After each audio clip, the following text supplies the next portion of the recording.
उसको कहता है, उसको हाथ पकड़ के, क्या हो गया, घर में क्यों नहीं बैठी, यहाँ क्यों बैठी हो?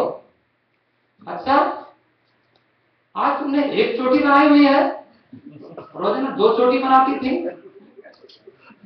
वो घरवाली, अब उसको पता नहीं, लेकिन वो घरवाली को कह रहा, लेकिन वहां घरवाली नहीं थी, भैंस बैठी थी।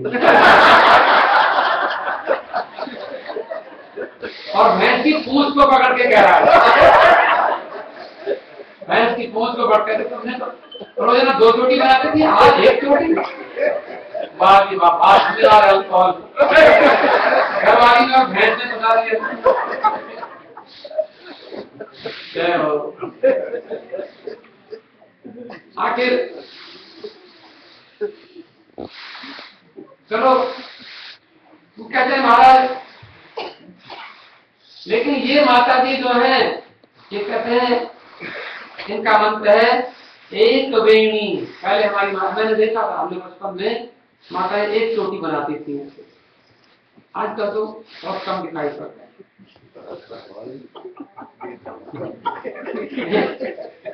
एक चोटी पीछे तक लटकी रहती थी, ऐसे करके बना लेती थी माता, तो बनाती है, तो आप जाएंगे कोई एक, लेकिन माता जी का ये श्रृंगार है इनका।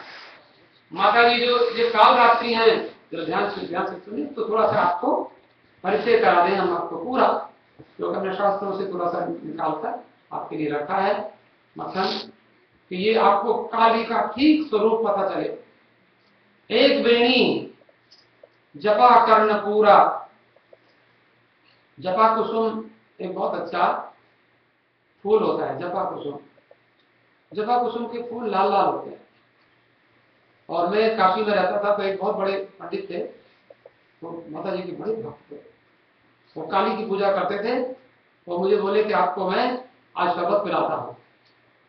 उन्होंने, मैंने देखा तो उन्होंने फुलवाड़ी गमले लगाए हुए, और गमले में जपा कुसुम लगाए हुए।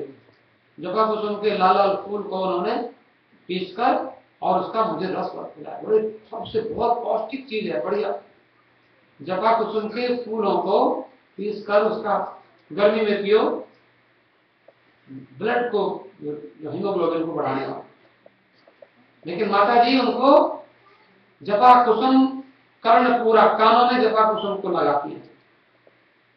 लाल लाल फूल होते हैं, ऐसे के लिए लंबे लंबे फूल होते हैं, इतने लंबे, लगभग इतना लंबा फूल होता है, इतना लंबा, तो लाल लाल होता है जपा कुसुम।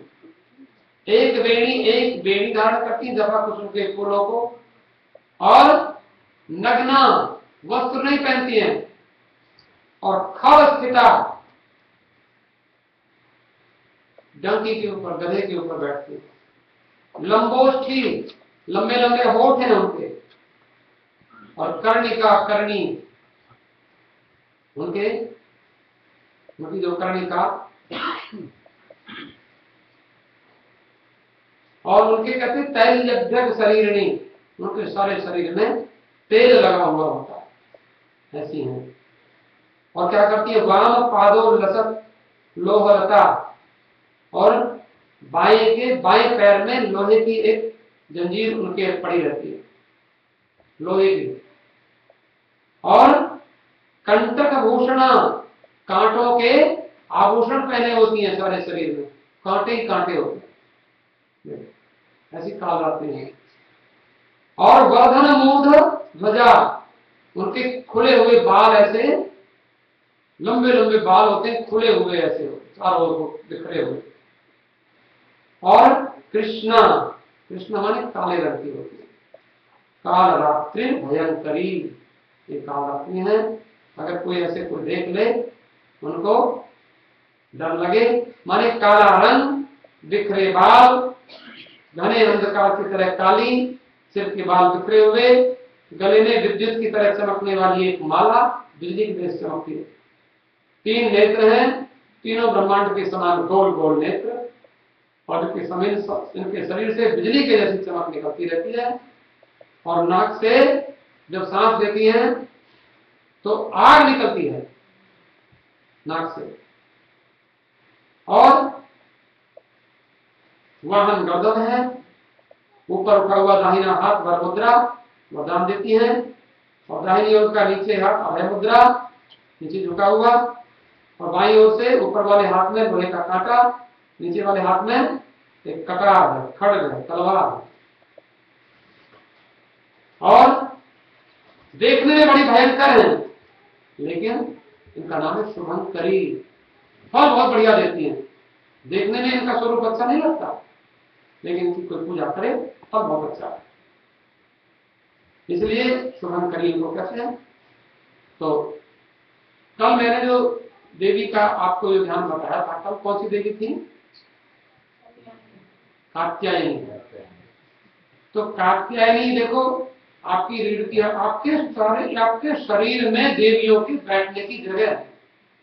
शैलपुत्री मूलाधार में, मेरुदंड में सबसे नीचे, और दूसरी स्वादिष्ठान चक्र में ब्रह्मचारिणी जननेंद्रियों के पास पीछे, और बैली बटन के पीछे यहाँ चंद्रघंटा और कूष्मांडा हृदय में, चंद्रघंटा विशुद्ध चक्र में, और स्कंद माता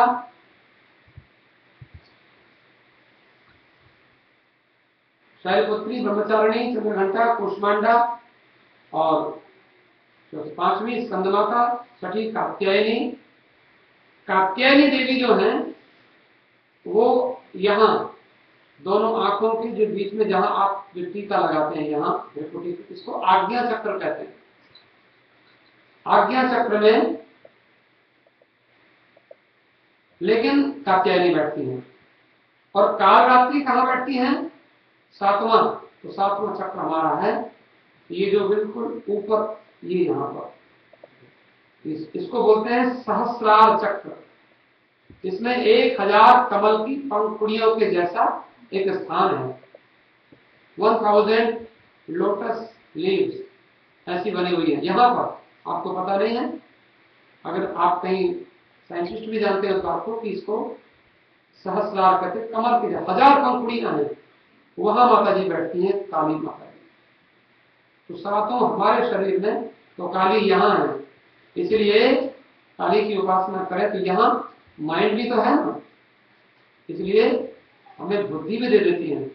आपको हम एक बहुत अच्छी छोटी सी कथा सुना दें काली माता की।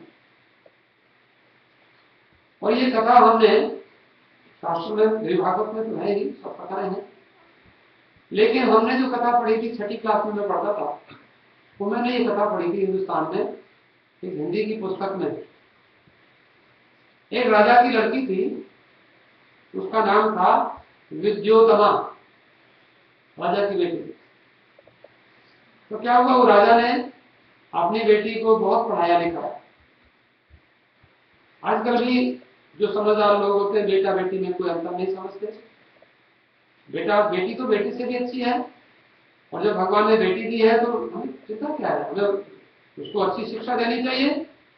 बेटी क्या नहीं करती आजकल, हर पोस्ट पर बेटियां हैं, हर काम करती हैं। तो माताओं बहनों का सम्मान, बेटियों का सम्मान। कई बार हम लोग जब, एक महात्मा कहते थे कि जब आप कन्यादान करते हैं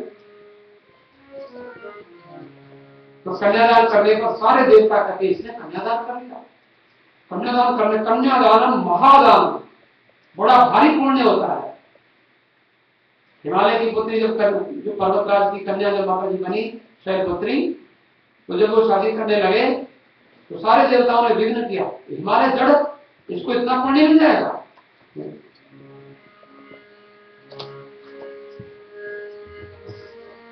दानी तो हुए लाखों और दान भी करते हैं, दानी तो हुए लाखों और दान भी करते हैं, दानी तो हुए लाखों और दान भी करते हैं। और कन्यादान जैसा, और कन्यादान जैसा कोई दान कहाँ होगा, कन्यादान जैसा कोई दान कहाँ होगा, कन्यादान जैसा कोई दान कहाँ होगा, कन्यादान जैसा कोई दान कहाँ होगा। जो भक्त नहीं होंगे भगवान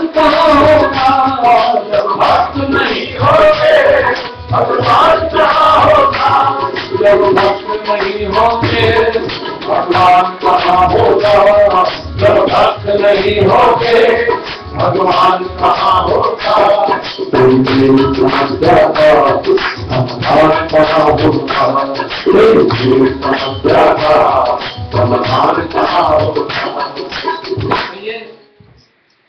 महाराज कन्यादान करना चाहिए। और कई ऐसे बहन भाई होते हैं उनको कन्या नहीं होती, तो किसी बेटी का, किसी कोई बेटी हो जिसको गरीब नहीं कर पाता, उसकी बेटी का कन्यादान शादी में पैसा लगा देते। ऐसे तो बहुत अच्छे लोग होते हैं। तो राजा ने अपनी बेटी को बहुत अच्छे पढ़ाया। एक ही बेटी थी, इकलौती बेटी, लेकिन क्या हुआ, राजा की लड़की थी। उसने कहा कोई बात नहीं, मैं अपनी बेटी को खूब पढ़ाऊंगा लिखाऊंगा, और इसको अच्छा इसका कोई पति मिल जाएगा तो उसको राजा बना दूंगा, और नहीं तो यही राजा बन जाएगी। बहुत पढ़ाया लिखाया। आखिर शादी का नंबर आया। तो शादी में हमारे हिंदुस्तान में आज भी ऐसी परंपरा, और हमारे ब्राह्मणों में तो बहुत ज्यादा परंपरा है कि वहां पर अगर लड़की 10वीं पास है तो लड़का 12वीं पास होना चाहिए, नहीं तो करेंगे नहीं। लड़की 12वीं पास है, लड़का बीए होना चाहिए। लड़की बीए है तो लड़का एमए होना चाहिए। लड़की एमए है तो जो उसका जो पति है वो पीएचडी होना चाहिए। उससे ज्यादा पढ़ा होना चाहिए, वेल क्वालिफाइड होना, ज्यादा क्वालिफाइड होना चाहिए। अब इसमें क्या हुआ, उसमें राजा ने कहा कोई बात नहीं, मेरी बेटी के लिए मैं ऐसे मूर्ख को तो शादी नहीं करूंगा, जो कम से कम मेरी बेटी से ज्यादा पढ़ा लिखा हो। अब उसमें क्या रखा गया, पंडितों ने कहा एक काम करो, बोले हाँ, तो हम इसके लिए लड़का ढूंढ के लाते हैं। तो बोले तो एक आमने सामने बिठा दो और दोनों का शास्त्रार्थ हो जाएगा। एक दूसरे का वो प्रश्न करेंगे, ये उत्तर देगी, ये प्रश्न करेगी, वो उत्तर देंगे, और यदि वो लड़का जीत जाएगा तो शादी कर देना। बोले बहुत बढ़िया, ये ठीक रहेगा। तो डिग्री विग्री की जरूरत नहीं है, इससे ज्यादा योग्य होना चाहिए, और योग्य होगा तभी हम शादी करेंगे। पंडित जी लड़का ढूंढ के लाए। लड़की ने इतनी पढ़ी लिखी समझदार हो, क्या लड़का भागे फेल। पंडित जी दूसरा लड़का लेके आए, फेल। तीसरा लाए, फेल। 10 लड़के फेल कर दिए। पंडित लोग डर गए बेचारे। अब कहीं से अब कोई सब लड़कों को ढूंढ के लाए, बड़े पढ़े लिखे। वो लड़के से हम नहीं जाएंगे, वो हरा देंगे हमको। इतनी पढ़ लिख गई, इतना पढ़ा कि उसके सामने कोई टिका ही नहीं। उसका कारण ये नहीं था, मैं आपको बताऊं, उसका कारण था काली की पूजा करती। महाकाली की बड़ी पूजा करती थी। अब वो कोई भी पंडित उसको वही जीत सकता था जो काली की पूजा करे। लेकिन जो पंडित आते थे वो पूजा पाठ, और पूजा में सच्चाई जरूरी होती, समझ लो। अगर आप पूजा में सच्चे हो तो माता जी आपके सामने आके खड़ी हो जाएगी। और अगर हमारे भीतर सच्चाई नहीं है, वीकनेस, माता जी को वीकनेस आपकी अच्छी नहीं लगती। इसे to be weak is a great sin. कमजोर होना सबसे बड़ा पाप है, इसलिए कमजोर नहीं होना। कमजोर चाहे तो शरीर से भी कमजोर नहीं, और शरीर से कमजोर हो जाए तो विल पावर तो स्ट्रांग होनी चाहिए। एक बार थोड़ा डांट लगा दो किसी को तो क्या मजा है। दुबले पतले लोग कमजोर नहीं हुआ करते, याद रखना। तो कमजोर शरीर से भी नहीं, मन से भी नहीं, बुद्धि से भी नहीं, पैसे में भी नहीं, और किसी प्रकार से, और पूजा में तो बिल्कुल भी नहीं। उपासना बढ़िया करो। तो उस लड़की की देखो, विल पावर देखो जरा उसकी बच्ची की। उन्होंने क्या पंडितों ने कहा साल, और राजा साहब को पंडित लोग इधर आओ, हमारी लड़की के लड़का ढूंढ के लाओ। वो चले गए, महाराज क्षमा करो। समय क्या करना, तुम लड़का बढ़िया ढूंढ के नहीं लाते। अब वो लावे तो जो भी लावे 10-20 और लाए, सब खेल। इन्होंने कहा भाई बड़ी। अब राजा सब पंडितों, मैं सबको भगा दूंगा, सबको दंड दूंगा, सबको मृत्युदंड मिलेगा। पंडित लोग डर गए, क्या करें। ब्राह्मण ही लाते थे राजा की लड़की ढूंढ के, लड़की की लड़का ढूंढ के। लेकिन पंडित लोगों ने मीटिंग की, सारे पंडित मिल गए, बोले क्या करना है। बोले राजा की लड़की नाक में दम कर दिया, क्या करना चाहिए। बोले किसी मूर्ख के साथ शादी कराएंगे। ऐसा मूर्ख ढूंढ के लाओ जो दुनिया में जिससे बड़ा कोई मूर्ख हो ही ना, सबसे बड़ा महामूर्ख। ढूंढते ढूंढते गए, ये महामूर्ख होगा, ये होगा, वो होगा। एक आदमी पेड़ पर चढ़ा हुआ था और ऐसे बैठा है, और उसी उसी शाखा को काट रहा है। उसने पूछा तुम्हें मालूम है क्या होने वाला है? तो क्या होने वाला है? बोले कौन मरने वाला है? बोले तुम। बोले तुम नहीं मरोगे, तुम मरोगे। इस पेड़ पर बैठे हो, ये शाखा पर जब बैठे हो जैसे काट रहे हो, तुम मूर्ख हो। बोले मूर्ख क्या होता है? बोले जला दो। तुम्हारी शादी करा दें, बड़ा खुश, करा दो। राजा की लड़की बोलेगी बहुत बढ़िया, लेकिन तुम्हें एक काम करना पड़ेगा। बोले क्या? बढ़िया कपड़े उसके लिए सिलवाए, बहुत बढ़िया रेशम के सुंदर कुर्ता, बढ़िया धोती, बढ़िया गमछा डाला, तिलक लगाया, माला पहनाई, पूरे पंडित जी बना दिया। बोले हमारे पंडित जी सारे वेद शास्त्र पुराण सब पढ़े हैं, अब तुम्हारी लड़की इसको हरा दे तो सर हो ही नहीं सकता है। दुनिया में सबसे बड़े पंडित हैं ये, पहले नंबर के पंडित। और उसको बोल दिया कि सुन, तो लड़की तेरे से सवाल पूछेगी और तुम उत्तर मत देना। बोले फिर क्या करना है? तो चुप बैठे रहना, बोलना नहीं। मौनम मूर्खस्य भूषणम। अगर कुछ नहीं आता तो बंठन के जाओ, चुपचाप बैठे रहो। तो बढ़िया कपड़े पहन के जाओ, लोग कहेंगे नमस्ते। बढ़िया, और क्या? और दो चार साथ में ले जाओ, वो बता दे कि बहुत बड़े पंडित है। ये तरीका है। इसलिए आजकल तो लोग ऐसे ही करते, बढ़िया कपड़े हो, बढ़िया हो, बहुत बड़े पंडित होते हैं। आखिर बैठ गए बेचारे, लड़की रही, लड़की सामने जब बैठ गई, पंडित इधर बैठे हैं और लड़की ने ऐसे एक उंगली उठा। पंडित जी को गुस्सा है, उन्होंने कहा मुझे लगता है मेरी आंख फोड़ने को और गुस्से में तुम्हें एक फोड़ेगी, मेरे 100 फोड़, लेकिन बोले नहीं। आखिर पंडित जी से पूछा राजा ने कि क्या कैसा शास्त्रार्थ हो रहा है? मेरी बेटी ने एक उंगली उठाई, उन्होंने 2 क्यों उठाई? और 2 ऐसे गुस्से में क्या करा? मेरी बेटी की आंख फोड़ेगा? नहीं नहीं, वो गुस्से में बोले। गुस्से में क्या? तुम्हारी लड़की को कुछ आता ही नहीं है तो गुस्सा नहीं करेंगे और क्या करेंगे? बोले क्या मतलब? बोले तुम्हारी बेटी ने कहा था एक परमात्मा एक है। लड़की ने कहा हाँ मैंने यही कहा, ये कहा था ना। उनको फिर उनको गुस्सा क्यों आया? मेरी आंख फोड़, आप नहीं। वो गुस्सा इसलिए आया कि तुमको पता नहीं है संसार में एक परमात्मा कुछ नहीं करता, वो दूसरी माया बना करके। राम है तो सीता साथ में रहती है, शंकर है तो पार्वती साथ में रहती है, कृष्ण है तो राधा साथ में रहती है, तो अकेला परमात्मा कुछ करता है? इसलिए उनको गुस्सा आया। बोले बिल्कुल ठीक कहा। और अपने पिताजी ये पंडित तो मेरे से ज्यादा विद्वान है। बिल्कुल ठीक है। बोले और पूछो। उसने एक और सवाल पूछा। उसने ऐसे करके ऐसे हाथ किया था, वो तो उम्र था, तो उसको लगा लगता छाता मारने को कह। उसने ऐसे गुस्से में आके तो छाता मारेगी तो मैं कमजोर हूँ क्या? घूसा अपना मारूंगा। अब महाराज राजा ने कहा क्या कर रहा है ये घूसा मारने को? घूसा नहीं मारता है। बोले फिर तुम्हारी बेटी ने कहा था संसार 5 तत्वों से बना है, 5 तत्वों से संसार बनता है, पृथ्वी जल अग्नि वायु आकाश। और हमारे पंडित जी कहते हैं कि उनको गुस्से में तुम्हारी लड़की को कुछ आता नहीं, 5 तत्व से संसार बनेगा। लाओ पृथ्वी अग्नि जल वायु आकाश मिला दो, संसार बना लो, बनेगा संसार। अरे सबको जोड़ने वाला कोई होना चाहिए। तुम जोड़ोगे संसार बना दो 5 तत्वों को मिला के। सबको एक करने वाला परमात्मा चाहिए और सुप्रीम पावर चाहिए। लड़की बोली पंडित तो बहुत विद्वान है। बोले फिर मैं इसी के साथ शादी करूंगी। बस पंडित लोग बोले बन गया काम, अब जा, तूने हमारी नाक में दम कर दिया। आखिर शादी हो गई और पंडित जी अपने जब उसको साथ में लेके चले, बोले पंडित जी आप काशी में पढ़ के आए हो? बोले काशी? अरे काशी? बोले तुम संस्कृत जानते हो? बोले संस्कृत क्या होती है? बोले आपका आवास कहाँ है? बोले आवास क्या मतलब? बोले where do you live? I live on footpath, धरती पे रहता हूँ, लकड़ी काटता हूँ। बोले लकड़हारी, आप लकड़हारी हैं? बोले हाँ, यस।